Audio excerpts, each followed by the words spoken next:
Hello friends, good morning. നമ്മുടെ Kerala TV സീരിയലിലേക്ക് എല്ലാവർക്കും സ്വാഗതം. അങ്ങനെ ആപത്തിൽപ്പെട്ടിരിക്കുന്ന അമ്മയെയും ഭാര്യയെയും എങ്ങനെ രക്ഷപ്പെടുത്തും? ആരെങ്കിലും ഒരാളെ മാത്രമേ രക്ഷപ്പെടുത്താൻ പറ്റുള്ളൂ. അപ്പോൾ അതെങ്ങനെ ആരെ രക്ഷപ്പെടുത്തുമെന്ന് ഓരോരുത്തരോടായിട്ട് ചോദിച്ചു. അപ്പോൾ എല്ലാവരും ഭാര്യമാരെ രക്ഷപ്പെടുത്തും എന്ന് പറയുകയും ചെയ്തു. പിന്നെ നമ്മുടെ ചോദ്യം സച്ചിയുടെ അടുത്തേക്ക് വന്നു. സച്ചിയോട് പറയാൻ പറഞ്ഞു. സച്ചി അന്നേരം ഒരു നിമിഷം ഇങ്ങനെ ആലോചിക്കുക, രേവതിയെ നോക്കി. സച്ചി, നിങ്ങൾ എന്തെങ്കിലും പറയൂ എന്നങ്ങനെ ജഡ്ജസ് പറയുമ്പം എൻ്റെ ഭാര്യ നന്നായിട്ട് സ്കൂട്ടർ ഓടിക്കും. അപ്പം എൻ്റെ ഭാര്യയ്ക്ക് ഞാൻ സ്കൂട്ടർ കൊടുത്തിട്ട് ഞാൻ എൻ്റെ അമ്മയും കൊണ്ട് പോകും. അപ്പോൾ എൻ്റെ അമ്മയെയും ഭാര്യയെയും എനിക്ക് രക്ഷപ്പെടുത്താൻ പറ്റും. എൻ്റെ ഭാര്യ സ്കൂട്ടർ ഓടിച്ച് എൻ്റെ അടുത്തേക്ക് വരും. ഭാര്യ കൂടെ എൻ്റെ രേവതിയാണ് എൻ്റെ ജീവിതത്തിന് എനിക്കെല്ലാം. എൻ്റെ രേവതി ഇല്ലാതെ എനിക്ക് ജീവിക്കാൻ പറ്റില്ല. പക്ഷേ ഭാര്യയെ കിട്ടിയെന്ന് കരുതി ജന്മം തന്ന അമ്മയെ നമുക്ക് ഉപേക്ഷിച്ച് കളയാൻ പറ്റുമോ എന്ന് സച്ചി ചോദിക്കാം.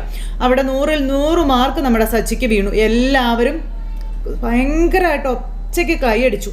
അപ്പോൾ ശ്രുതിയും അന്തം വിട്ടിങ്ങനെ അപ്പുറത്തോട്ടും നോക്കുക കേട്ടോ.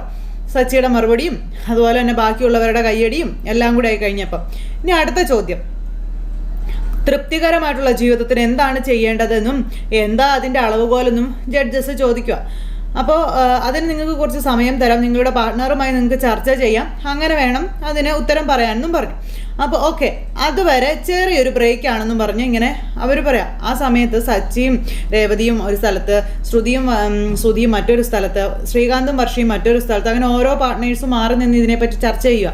അപ്പോൾ ഈ ശ്രുതിയോട് പറയുകയാണ്, ദേ നമുക്ക് ഈ ടാസ്കിൽ വിൻ ചെയ്യാൻ പറ്റും, നമുക്കിഷ്ടപ്പെട്ടതുപോലെ ജീവിക്കാൻ കഴിഞ്ഞാൽ ജീവിതത്തിൽ സാറ്റിസ്ഫാക്ഷൻ കിട്ടും, അങ്ങനെ പറഞ്ഞാലോ എന്ന് ശ്രുതിയോട് ചോദിക്കുക. അപ്പോൾ അതൊന്നും പോരാ, അങ്ങനെ പറഞ്ഞാൽ ശരിയാവില്ല, അതിനേക്കാളും എന്തെങ്കിലും ഡിഫറെൻ്റ് ആയിട്ടുള്ള ആൻസർ പറയണം, അത് നമ്മുടെ ആൻസർ വെറൈറ്റി ആയിരിക്കണം എന്ന് ശ്രുതിയോട് പറയുക. അപ്പം അങ്ങനെ എന്താണെന്ന് ശ്രുതി ആലോചിക്കുന്നു.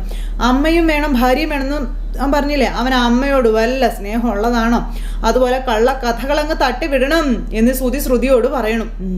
അതെ, മറ്റുള്ളവർക്ക് വേണ്ടിയാണ് നമ്മൾ ജീവിക്കുന്നത്, നമ്മുടെ ചുറ്റുമുള്ളവർക്ക് എല്ലാവർക്കും നമ്മൾ നല്ലത് ചെയ്യും, അവരെ സഹായിക്കും, ഇങ്ങനെയൊക്കെ ചെയ്യുമ്പോഴാണ് നമുക്ക് ജീവിതത്തിൽ സാറ്റിസ്ഫാക്ഷൻ കിട്ടുന്നത് എന്നൊക്കെ അങ്ങ് തട്ടിവിട്ടേക്കണം. അത് മതി. അതുകൊണ്ട് നമ്മൾ അങ്ങനെയൊക്കെ പറയുമ്പം നമുക്ക് ഓഡിയൻസിൻ്റെ ക്ലാപ്പും കിട്ടും, ജഡ്ജസിൻ്റെ മാർക്കും വീഴും. എങ്ങനെയുണ്ട് എന്നൊക്കെ ഇങ്ങനെ ചോദിക്കാം. പിന്നെ അവരതും പറയാമെന്ന് പറഞ്ഞുകൊണ്ട് അവിടെ നിൽക്കുന്നു. ഈ സമയത്ത് സച്ചിയും രേവതിയും കൂടി ഇങ്ങനെ നിൽക്കുമ്പോൾ രേവതിയോട് സച്ചി ചോദിച്ചു, രേവതി നമ്മളിനിയിപ്പോൾ എന്നാ പറയണ്ടേന്ന്? ഈ തൃപ്തികരമായിട്ടുള്ള ജീവിതം എന്ന് പറഞ്ഞാൽ എന്താണെന്ന് ചോദിക്കുമ്പം ഇപ്പം നമ്മൾ ജീവിക്കുന്നത് തന്നെയല്ലേ, നമ്മൾ തൃപ്തികരമായിട്ടല്ലേ ജീവിക്കുന്നതെന്ന് രേവതി ചോദിച്ചു. അന്നേരം ശരിയാ, ഇനി ഇതിനെക്കുറിച്ച് കൂടുതൽ ആലോചിച്ച് കൂട്ടണ്ടല്ലേ, അവിടെ നിൽക്കുമ്പോൾ നമുക്ക് എന്ത് പറയാൻ തോന്നുന്നോ അത് പറയാല്ലേ എന്ന് ചോദിച്ചു. അപ്പോൾ ആന്ന് പറഞ്ഞു, ആലോചിച്ച് പഠിച്ചു വെച്ചാൽ ഇത് കൃത്രിമമായി പോകും, മനസ്സിൻ്റെ ഉള്ളിൽ നിന്ന് വരുന്നത് പോലെ ആവില്ല എന്ന് പറയുമ്പം സച്ചിയേട്ടൻ പറഞ്ഞത് ശരിയാണെന്ന് പറഞ്ഞു. അത് കഴിഞ്ഞ് പിന്നെ രേവതിയും അവിടെ ഇതും പറഞ്ഞ് അവിടെ നിൽക്കുമ്പോൾ വർഷയും ശ്രീകാന്തിനെയും കാണിക്കുന്നത്. അപ്പോൾ ആലോചിച്ച് വേണം മറുപടി പറയാനും. ശ്രീകാന്ത് വർഷയോട് പറയണം, നമ്മളിപ്പോൾ എന്ത് മറുപടി പറയുമെന്ന് ചോദിച്ചു. അപ്പോൾ എന്നോട് ആലോചിക്കാതെ 3 കുട്ടികൾ വേണമെന്നൊക്കെ നീ പറഞ്ഞില്ലേ, അതുപോലത്തെ മണ്ടത്തരങ്ങളൊന്നും ഇനി പറഞ്ഞേക്കരുത് കേട്ടോ, ഒന്നും കറക്റ്റായിട്ട് ആലോചിച്ച് പഠിച്ച് വേണം മറുപടി പറയാനെന്ന് വർഷ ശ്രീകാന്തിനോട് പറയണം. അങ്ങനെ എല്ലാവരും ചർച്ച കഴിഞ്ഞിട്ട് സ്റ്റേജിലെത്തി. അപ്പോൾ ഓരോ ജോഡികളായിട്ട് പറഞ്ഞോളാൻ പറഞ്ഞു. ഓരോ ആൾക്കാരും കൂടുതൽ വിവരങ്ങളെല്ലാം പറഞ്ഞു. അപ്പോഴത്തേക്കും പിന്നെ വർഷയ്ക്കും ശ്രീകാന്തിനുമായി അവസരം. അവർ രണ്ടുപേരും കൂടുതലായിട്ട് ഞങ്ങളൊന്നും ആലോചിക്കാറില്ല, ഓരോ ദിവസം എൻജോയ് ചെയ്യണം, ജോളിയായിട്ട് നടക്കണം, ഇഷ്ടപ്പെട്ട സ്ഥലങ്ങളിലൊക്കെ പോകണം, നല്ല ഭക്ഷണം കഴിക്കണം, ഇതാണ് സാറ്റിസ്ഫൈഡ് ആയിട്ടുള്ള ലൈഫ് എന്ന് അവർ പറഞ്ഞു. അതിനുശേഷം പിന്നെ ശ്രുതിയും വാങ്ങിച്ചു. സർ, ലൈഫിനെ ഇങ്ങനെ ഈസി ആയിട്ടൊന്നും കാണാൻ പറ്റത്തില്ല, നമ്മൾ നമുക്ക് വേണ്ടി മാത്രമല്ല ജീവിക്കേണ്ടത്, മറ്റുള്ളവർക്കും കൂടി വേണ്ടിയിട്ട് ജീവിക്കണമെന്ന് ശ്രുതി പറഞ്ഞു. അപ്പോൾ മറ്റുള്ളവർക്ക് വേണ്ടി ജീവിക്കണോ അത്രേ, മറ്റുള്ളവരെ കാശും സ്വർണ്ണം എടുത്ത് ഓടുന്നവനെ പറയുന്നത്. ഒന്ന് കൊടുക്കട്ടെ ഞാനൊന്ന്. സച്ചി പതുക്കെ രേവതിയുടെ ചെവി പറയുമ്പോൾ സച്ചേട്ടൊന്ന് മര്യാദയ്ക്ക് അടങ്ങിയിരിക്കാൻ പറഞ്ഞു. മറ്റുള്ളവരെ സഹായിക്കുമ്പോൾ കിട്ടുന്ന സന്തോഷം അതൊന്ന് വേറെ തന്നെയാണ് സാറേ, അല്ലേ എന്ന് ശ്രുതിയോട് അതെ, പിന്നെ എൻ്റെ ഹസ്ബൻഡ് പറഞ്ഞതുപോലെ ചുറ്റുമുള്ള എല്ലാവരെയും നമ്മൾ സഹായിക്കണം, പിന്നെ കൂടെയുള്ളവരെ നമ്മൾ നന്നായി നോക്കണമെന്ന് ശ്രുതി തട്ടി വിടുന്നത് കേട്ട് വാ പൊളിച്ച് നിന്ന് പോയി ശ്രീകാന്തും വർഷയൊക്കെ. അപ്പം നമ്മുടെ സന്തോഷം മറ്റുള്ളവരുമായി ഷെയർ ചെയ്യണമെന്നും അതുപോലെ തന്നെയാണ് നമ്മുടെ കയ്യിലുള്ള സമ്പാദ്യവും, സമ്പത്തില്ലാത്തവർക്ക് അതിൽ നിന്ന് കുറച്ച് വീതിച്ചൊക്കെ കൊടുക്കണം. വീതിച്ച് നമ്മൾ സച്ചി ഇങ്ങനെയൊക്കെ ചെയ്യുമ്പോഴാണ് ഞങ്ങൾക്ക് സാറ്റിസ്ഫാക്ഷൻ കിട്ടുന്നതെന്ന് പറഞ്ഞുകൊണ്ട് ശ്രുതിയും കൂടി അങ്ങ് തട്ടിവിട്ടു. അത് കഴിഞ്ഞ് പിന്നെ രേവതിയുടെയും സച്ചിയുടെയും കയ്യിലേക്ക് കൊടുത്തു. അപ്പോൾ ഒരു മനുഷ്യനെ എങ്ങനെ തൃപ്തി കിട്ടുക? ഭക്ഷണം കഴിക്കുമ്പോൾ വിശപ്പടങ്ങിയാൽ മതിയെന്ന് പറയും. വയറ് നിറഞ്ഞ സമയത്ത് ആരെങ്കിലും ബിരിയാണി കൊണ്ടു തന്നാൽ നമ്മളത് കഴിക്കുമോ എന്ന് സച്ചി ചോദിച്ചു. അപ്പോൾ ഇല്ല, നമുക്ക് ഇത്രയും മതി, ഇനി വേണ്ടാന്ന് പറയും. ഇക്കാര്യത്തിൽ മാത്രമേ നമ്മൾ മതിയെന്ന് പറയാറുള്ളൂ, മറ്റൊന്നും നമുക്കൊരിക്കലും മതിയാവില്ല. അപ്പോൾ രേവതി മൈക്ക് വാങ്ങിച്ചു. മനുഷ്യരെല്ലാവരും അങ്ങനെയാണെന്നും എത്ര കിട്ടിയാലും മതിയാവില്ല എന്നും മതി വേണ്ട എന്ന് പറയാനുള്ള ആ ഒരു മനസ്സൊന്നും കാണിക്കില്ല എന്ന് രേവതി പറഞ്ഞു. അതുപോലെ നമ്മൾ എന്തെങ്കിലും ആഗ്രഹിച്ച് നേടിയാൽ അവിടെ കൊണ്ട് നമ്മുടെ ആഗ്രഹം നിൽക്കില്ല, വീണ്ടും മറ്റൊരാഗ്രഹം നമുക്ക് പൊട്ടിമുളയ്ക്കുകയും ചെയ്യും. അപ്പോൾ രേവതി പിന്നെ അത് മേടിച്ചു. നമുക്ക് ആഗ്രഹങ്ങൾ ഇങ്ങനെ കൂടിക്കൊണ്ടേയിരിക്കും, ആ ആഗ്രഹങ്ങൾ സാധിക്കാൻ വേണ്ടി നമ്മൾ വീണ്ടും വീണ്ടും അധ്വാനിച്ചുകൊണ്ടേയിരിക്കുമെന്നും പിന്നെ ചെറിയ ചെറിയ കാര്യങ്ങളിൽ പോലും നമ്മൾ സന്തോഷം കണ്ടെത്താൻ കഴിയണം. പിന്നെ ഉള്ളതുകൊണ്ട് ഓണം പോലെ എന്നൊക്കെ പറയാറില്ലേ, ഉള്ളതിൽ സന്തോഷം കണ്ട് ജീവിക്കുമ്പോൾ ജീവിതം തൃപ്തികരമാകുമെന്ന് രേവതി പറയണു. അത് കേട്ടപ്പോൾ ജഡ്ജസ് ഓക്കെ എന്നും പറഞ്ഞിങ്ങനെ ഇരിക്കുക. അവിടെയും 100 മാർക്ക് ഇവർക്കാണേ. അപ്പോൾ സച്ചി വാങ്ങിച്ചിട്ട് എൻ്റെ ഭാര്യ നിർത്താതെ പൂ കെട്ടും, ഞാൻ നിർത്താതെ വണ്ടിയും ഓടിക്കും, അപ്പോൾ പിന്നെ ഞങ്ങളുടെ ജീവിതം നന്നായിട്ട് തന്നെ ഓടിക്കൊണ്ടിരിക്കുന്നത് അതൊരു വലിയ ഭാഗ്യമുള്ള കാര്യമല്ലേ, ഞങ്ങൾ ഈ ജീവിതത്തിൽ തൃപ്തരാണെന്ന് സച്ചിയും രേവതിയും പറയുന്നു. അപ്പോൾ നിങ്ങൾ തമ്മിൽ വഴക്കടിച്ചാൽ ആരാണ് ആദ്യം സോറി പറയുക എന്ന് ജഡ്ജസ് ചോദിക്കുമ്പോൾ രേവതി ആ മൈക്കെടുത്ത് ശ്രീകാന്തിൻ്റെയും വർഷയുടെയും കയ്യിലേക്ക് കൊടുത്തു. വഴക്ക് കൂടിയ ശ്രീകാന്ത് എന്നോട് വന്ന് സോറി പറയും, കാരണം എപ്പോഴും ശ്രീകാന്തിൻ്റെ ഭാഗത്തായിരിക്കും തെറ്റ് എന്ന് വർഷ പറയുമ്പോൾ ഞാൻ സോറി പറയാൻ വേണ്ടി അവൾ വെയിറ്റ് ചെയ്യും, അവൾ ചെയ്ത തെറ്റ് ഒരിക്കലും അംഗീകരിക്കുകയില്ല എന്നൊക്കെ പറഞ്ഞ് എങ്ങനെയെങ്കിലും കോംപ്രമൈസ് ആകട്ടെ എന്ന് വിചാരിച്ച് ഞാൻ ചെന്ന് സമാധാനിപ്പിച്ച് സോറി പറയും, അതാണെന്നും ശ്രീകാന്ത് പറഞ്ഞു. ഇവളുടെ വായിൽ നിന്ന് സോറി എന്നൊരു വാക്കേ വരില്ല എന്നും പറഞ്ഞു. അതൊക്കെ കേട്ടപ്പോൾ എല്ലാവരും ഇരുന്ന് ചിരിക്കുക കേട്ടോ. അപ്പോൾ ശ്രുതിയും കൂടി പറഞ്ഞ് നിൽക്കുക. അപ്പോൾ ശ്രുതി വാങ്ങിച്ചു. എന്നിട്ട് ഞങ്ങൾ രണ്ടുപേരും സോറി എന്നൊരു വാക്ക് പോലും ഇതുവരെ ഉപയോഗിച്ചിട്ടില്ല, കാരണം ഞങ്ങൾ രണ്ടുപേരും ഇതുവരെ വഴക്ക് കൂടിയിട്ടില്ല എന്ന് ശ്രുതി പറയുക. അപ്പോൾ അതെ സർ, ഞങ്ങൾ പരസ്പരം വിട്ടുകൊടുത്ത് കഴിയുന്നവരാണെന്ന് പറഞ്ഞു. അപ്പോൾ സർ അത് ഞങ്ങൾക്കിടയിൽ വലിയൊരു അണ്ടർസ്റ്റാൻഡിങ് ഉണ്ടെന്ന് ശ്രുതി, എൻ്റെ മനസ്സെന്താണെന്ന് ശ്രുതിക്ക് നന്നായിട്ട് അറിയാവുന്ന ശ്രുതി. അയ്യോ, അതുപോലെ തന്നെ ശ്രുതിയുടെ മനസ്സെന്താണെന്ന് എനിക്ക് നന്നായിട്ട് അറിയാവുന്നു പറഞ്ഞു. അതുകൊണ്ട് തന്നെ ഞങ്ങൾക്കിടയിൽ വഴക്ക് അങ്ങനെ ഉണ്ടാകാറില്ല, ഇതുവരെ ഉണ്ടായിട്ടില്ല എന്നൊക്കെ ശ്രുതി തട്ടി വിടുന്നു. അപ്പോൾ നമ്മുടെ സജി, ഞങ്ങളുടെ നാട്ടിൽ ഏറ്റവും കൂടുതൽ വഴക്കുണ്ടാക്കിയ ഭാര്യ ഭർത്താക്കന്മാർ ആരാണെന്ന് ചോദിച്ചാൽ എല്ലാവരും പറയും സച്ചിയും രേവതിയാണെന്ന്. ആ റെക്കോർഡ് എന്തായാലും ഞങ്ങളുടെ പേരില്ല, പിന്നെ വഴക്കടിക്കുമെങ്കിലും ഞങ്ങൾ അങ്ങോട്ടും ഇങ്ങോട്ടും സോറി കയറിയെന്നൊന്നും പറയാറില്ല എന്ന് സച്ചി പറയണു. അതെ ശ്രുതി, നീ കണ്ടോ, ഇവരൊന്നും ജയിക്കില്ല, നമ്മൾ തന്നെയായിരിക്കും വിന്നറെന്ന് പറഞ്ഞ് വീണ്ടും വീണ്ടും ശ്രുതിയുടെ ചെവി പറഞ്ഞുകൊണ്ടിരിക്കുക. അപ്പോൾ ഭാര്യയും ഭർത്താവും ആയാൽ അവർക്കിടയിൽ ചെറിയ വഴക്കുകളൊക്കെ ഉണ്ടാകുമല്ലോ എന്ന് രേവതി. ഞാൻ സോറി പറയാറൊന്നുമില്ല, പക്ഷേ ഞാൻ പകരം അവൾക്ക് ആലുവ വാങ്ങിച്ചുകൊണ്ട് കൊടുക്കുവേ, പിന്നെ ഇടയ്ക്കൊക്കെ മുല്ലപ്പൂമാലയും വാങ്ങിച്ചുകൊണ്ട് കൊടുക്കാറുണ്ടെന്നൊക്കെ സച്ചി ഇങ്ങനെ പറയുമ്പം ഇവർ വല്ലാണ്ട് അങ്ങ് ഇഷ്ടപ്പെട്ടു നമ്മുടെ ജഡ്ജസിന്. അപ്പോൾ പൂ വിൽക്കുന്നവൾക്കോ ഞാൻ മറ്റൊരിടത്തുനിന്ന് പൂ വാങ്ങിച്ചുകൊണ്ട് കൊടുക്കുന്നത് മോശമല്ലേ, അതുകൊണ്ട് ഇപ്പോൾ വാങ്ങിച്ചു കൊടുക്കാറില്ല എന്ന് സച്ചി അന്നേരം പറഞ്ഞു. അപ്പോൾ വർഷയും ശ്രീകാന്തും ചിരിക്കുക. മാത്രമല്ല ഇവളുടെ ഈ കൈക്ക് എപ്പോഴും പൂവിൻ്റെ വാസനയാണെന്നും പിന്നെ പൂ വാങ്ങിച്ചു കൊടുക്കേണ്ട ആവശ്യമില്ലല്ലോ എന്നും സച്ചി ഇങ്ങനെ പറയാം. എന്ന് പറഞ്ഞ് പുച്ഛ ശ്രുതിക്കും. അപ്പോൾ രേവതി മൈക്ക് വാങ്ങിച്ചു. ഞാനും ഇദ്ദേഹത്തോട് സോറി ഒന്നും പറയാറില്ല, വഴക്ക് കൂടിയാൽ ഞാൻ അന്ന് തന്നെ ഇദ്ദേഹത്തിന് ഇഷ്ടപ്പെട്ട ഭക്ഷണം ഉണ്ടാക്കി കൊടുക്കും, അപ്പോൾ ഇദ്ദേഹത്തിൻ്റെ പിണക്കവും മാറുമെന്ന് രേവതി പറയാം. എന്നാ ശ്രുതി ഒരാക്കല്. ഭാര്യ ഭർത്താക്കന്മാർക്കിടയിൽ വഴക്കുണ്ടാകുന്നത് അത് സാധാരണയായിട്ടുള്ള കാര്യമാണ്. മിക്കവാറും അത് മറ്റുള്ളവർ കാരണമായിരിക്കും. എന്തായാലും പരസ്പരം അത് സംസാരിച്ച് തീർക്കാൻ പറ്റുന്നതേ ഉള്ളൂ എന്നും ഞങ്ങൾക്കിടയിൽ വഴക്കുണ്ടാവാറുണ്ട്, ഞങ്ങൾ പിണങ്ങാറുമുണ്ട്, പക്ഷേ അത് ഞാൻ കെട്ടുന്ന പൂമാല പോലെയാണ്, ഒരേ ഒരു ദിവസം കൊണ്ട് അത് വാടി പോകുമെന്ന് രേവതി പറയുമ്പോൾ സച്ചി മൈക്ക് വാങ്ങിച്ചിട്ട് രേവതി പറഞ്ഞതാ കേട്ടോ കറക്റ്റ് എന്ന് സച്ചി അന്നേരം പറഞ്ഞു. അങ്ങനെ ഇതൊന്നും കേട്ടിട്ട് മറ്റവർക്ക് സൂഹിക്കുന്നില്ല കേട്ടോ. ശ്രീകാന്തിനും വർഷയ്ക്കും ഒരു കുഴപ്പമില്ല, അവരിങ്ങനെ എല്ലാം ആസ്വദിച്ച് തന്നെ ഇങ്ങനെ നിൽക്കുന്നത്. അപ്പോൾ അവിടുത്തെ അവതാരിക വന്നു. മത്സരം ഇവിടെ അവസാനിച്ചിരിക്കുകയാണെന്നും എല്ലാ മത്സരാർത്ഥികൾക്കും നമുക്ക് നല്ലൊരു കയ്യടി കൊടുക്കാമെന്നും പറഞ്ഞ് അവതാരിക അങ്ങോട്ടേക്ക് വന്നു. പിന്നെ എല്ലാവരെയും അവരവരുടെ സീറ്റുകളിലേക്ക് പറഞ്ഞു വിടുക. അപ്പോൾ എല്ലാവരും കുറച്ച് സമയം വെയിറ്റ് ചെയ്യണമെന്നും പറഞ്ഞു. അപ്പോൾ അതുവരെ എല്ലാവർക്കും ഇരിക്കാമെന്നും പറഞ്ഞു. അങ്ങനെ എല്ലാവരും ഇരിക്കുവാണ്. അപ്പോൾ ജഡ്ജസ് പറഞ്ഞു, ആരാണ് ഈ മത്സരത്തിലെ യഥാർത്ഥ വിന്നർ എന്ന് അനൗൺസ് ചെയ്യുന്നതിന് മുൻപ് നിങ്ങളുടെ പെർഫോമൻസുകളെ പറ്റി കുറച്ച് പറയാനുണ്ടെന്ന് ജഡ്ജസ് പറഞ്ഞു. മിസ്റ്റർ സുധീന്ദ്രൻ ആൻഡ് സുധി എന്ന് പറഞ്ഞു വിളിച്ചു. അവർ വലിയ ആളായിക്കൊണ്ട് ഇങ്ങനെ അപ്പോൾ അറിയാം സാർ, ഞങ്ങളാണ് വിന്നേഴ്സ് എന്നല്ലേ, താങ്ക് യു എന്ന് പറഞ്ഞ് സുധി ഇങ്ങനെ നിൽക്കുമ്പോൾ ഞാനൊന്ന് പറഞ്ഞോട്ടെ, എന്നെ ഒന്ന് പറയാൻ അനുവദിക്കൂ മിസ്റ്റർ സുധീന്ദ്രൻ.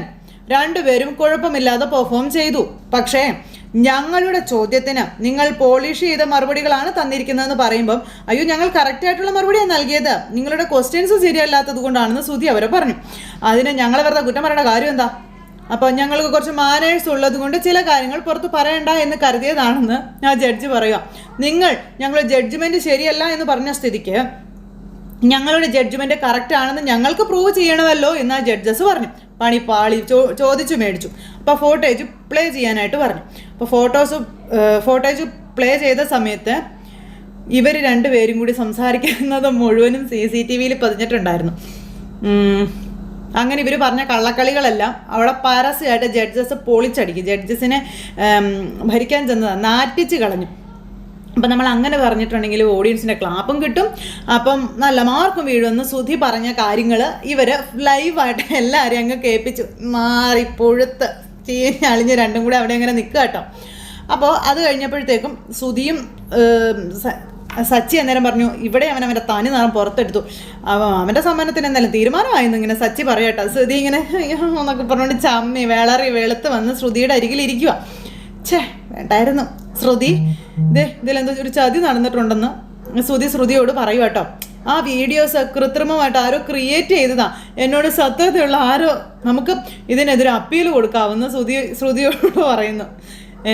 ഏതായാലും സമ്മാനം കിട്ടൂല്ലെന്ന് നമുക്ക് നോക്കാം, സമ്മാനം കിട്ടിയില്ലെങ്കിൽ ആ കാശിന് സുപ്രീം കോടതി വരെ വേണമെങ്കിൽ നമുക്ക് പോകാമെന്നൊക്കെ ശ്രുതി. ഇത് എന്നതേ പറയുന്നതെന്ന് നമുക്ക് ശ്രുതി ഇങ്ങനെ ഇരിക്കും കേട്ടോ. അതിനുശേഷം ജഡ്ജസ് അവരുടെ സീറ്റിൽ നിന്ന് എഴുന്നേറ്റ് ഇങ്ങനെ സ്റ്റേജിൽ വന്നിട്ട് നിങ്ങൾ ഭാര്യ ഭർത്താക്കന്മാർ തമ്മിൽ വഴക്ക് കൂടാറില്ലെന്ന് പറഞ്ഞല്ലോ, അതെനിക്ക് വിശ്വസിക്കാനേ കഴിയുന്നില്ല എന്ന കാര്യം ആ ജഡ്ജ് പറയുക. അപ്പം രേവതിയും സച്ചു ഇങ്ങനെ അങ്ങോട്ടും ഇങ്ങോട്ടും നോക്കുക.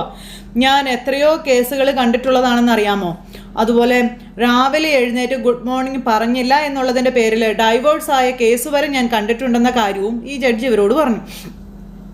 പിന്നെ വഴക്കിടാത്ത ഭാര്യ ഭർത്താക്കന്മാർ ഈ ലോകത്ത് ഇല്ല. എല്ലാ ഭാര്യ ഭർത്താക്കന്മാർക്കിടയിലും വഴക്കും പിണക്കവും എല്ലാം ഉണ്ടാവും, അതെല്ലാം ഉണ്ടാവണം. അപ്പോൾ വഴക്കുണ്ടായാൽ അവരുടേത് സത്യസന്ധമായ ജീവിതമാണെന്ന് പറയാം എന്ന കാര്യം ഇങ്ങനെ പറയുക ജഡ്ജ്. ഞാൻ പറഞ്ഞുകൊണ്ടിരിക്കുക നമ്മുടെ സുധി. അപ്പം അങ്ങനെ വഴക്ക് കൂടുന്നില്ല എങ്കിൽ ഭാര്യ ഭർത്താക്കന്മാർക്കിടയിൽ എന്തെങ്കിലും രഹസ്യവും കാര്യങ്ങളൊക്കെ ഉണ്ടാകുമെന്ന് പറഞ്ഞു. അയ്യോ ഒരു രഹസ്യം ഇല്ല എന്ന് ശ്രുതി. ഉണ്ടോ ശ്രുതി? ഇല്ലല്ലോ, ഇല്ല എന്ന് പറഞ്ഞിരിക്കാം ശ്രുതി. അപ്പോൾ പരസ്പരം സ്നേഹിക്കുന്നത് കൊണ്ടാണ് വഴക്കുണ്ടാകുന്നത്. വഴക്ക് നടന്നാൽ പിന്നീട് രണ്ടുപേരുടെയും ഇടയിൽ സ്നേഹം കൂടുമെന്നാണ് പറയുന്നത്. വഴക്ക് കൂടുന്നില്ലെങ്കിൽ കുടുംബ ബന്ധത്തിൽ രണ്ടുപേരും പരസ്പരം ചതിച്ചുകൊണ്ടാണ് ജീവിക്കുന്നത് എന്നൊക്കെ പറയുമ്പോൾ ശ്രുതി ആണോ എന്ത്, അവർ പരസ്പരം എന്തൊക്കെയോ മറച്ചു പിടിക്കുന്നുണ്ടാവും, സൈക്കോളജിക്കലി അതൊരു ഫാക്ടറാണെന്നൊക്കെ അദ്ദേഹം പറഞ്ഞു. ഒരു ജഡ്ജ് സൈക്കോളജിയിലും ഉണ്ടെന്ന് ഇതെന്ന് ശ്രുതിയോട് ചോദിക്കുക. അപ്പോൾ വർഷയും ശ്രീകാന്തും അങ്ങോട്ടും ഇങ്ങോട്ടും നോക്കുക. അപ്പോൾ ഇവിടെ വന്ന് ഞങ്ങളുടെ മുന്നിൽ പോലും വഴക്കടിച്ചവരാണ് ശ്രീകാന്തും വർഷയും.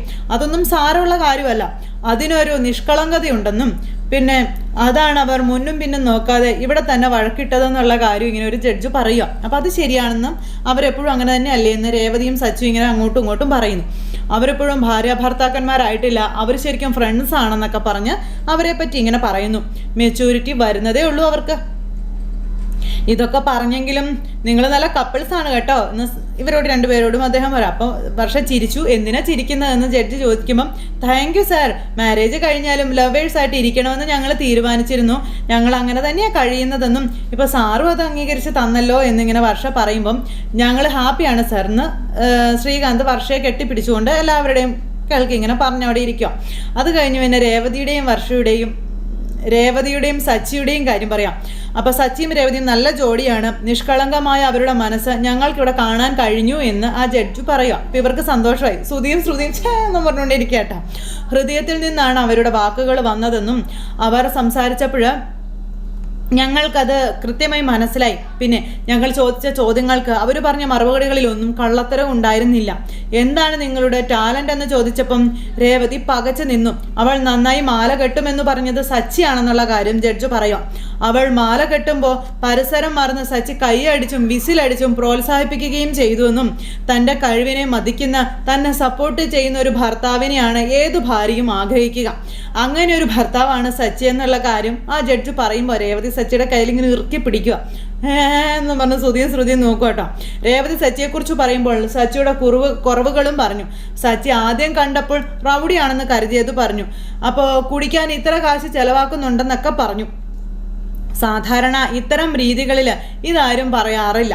പക്ഷേ രേവതി നിഷ്കളങ്കമായി ഇവിടെ സത്യം പറയുകയാണ് ചെയ്തത്. അതിന് കാരണം അത് സച്ചിയുടെ കുറവായി കാണുന്നില്ല എന്നുള്ളത് തന്നെയാണെന്നും അതിനേക്കാളും അപ്പുറം സച്ചിയോടെ സ്നേഹത്തെയാണ് രേവതി കാണുന്നതെന്നുള്ള കാര്യങ്ങളും ജഡ്ജ് പറയുക കേട്ടോ. ഇത് ഒന്നും പറഞ്ഞിരിക്കുക സുധിയൊക്കെ. ഭാര്യ ഭർത്താക്കന്മാർക്കിടയിൽ സ്നേഹവും മനപ്പൊരുത്തവും ഒക്കെ വേണം. വിട്ടുവീഴ്ച ചെയ്യുകയും പരസ്പരം പൊറുക്കുകയും ക്ഷമിക്കുകയും ഒക്കെ വേണം. ഇതെല്ലാം ഇവർക്കിടയിൽ ഉണ്ടെന്ന് ഇവരുടെ സംസാരത്തിൽ നിന്ന് തന്നെ ഞങ്ങൾക്ക് എല്ലാവർക്കും മനസ്സിലായെന്നും അദ്ദേഹം പറയുക. വളരെ സന്തോഷകരമായ തൃപ്തികരമായ ജീവിതം നയിക്കുന്ന ഒരു ആൾക്കാരാണ് ഇവരെന്നും പറഞ്ഞു. അപ്പോൾ അതൊക്കെ കേട്ടപ്പം എന്നും പറഞ്ഞ് ഭയങ്കര സന്തോഷത്തിൽ ഇവരിയ്ക്കുന്നു. പിന്നെ എന്നും പറഞ്ഞാൽ സുധി ഇരിക്കുന്നത്. പിന്നെ പങ്കെടുത്ത മറ്റു ജോഡികളും കുഴപ്പമൊന്നുമില്ല, എല്ലാവരും നല്ല രീതിക്ക് തന്നെ പെർഫോം ചെയ്തു എന്നുള്ള കാര്യവും ആ ജഡ്ജസ് പറയുവാണ്.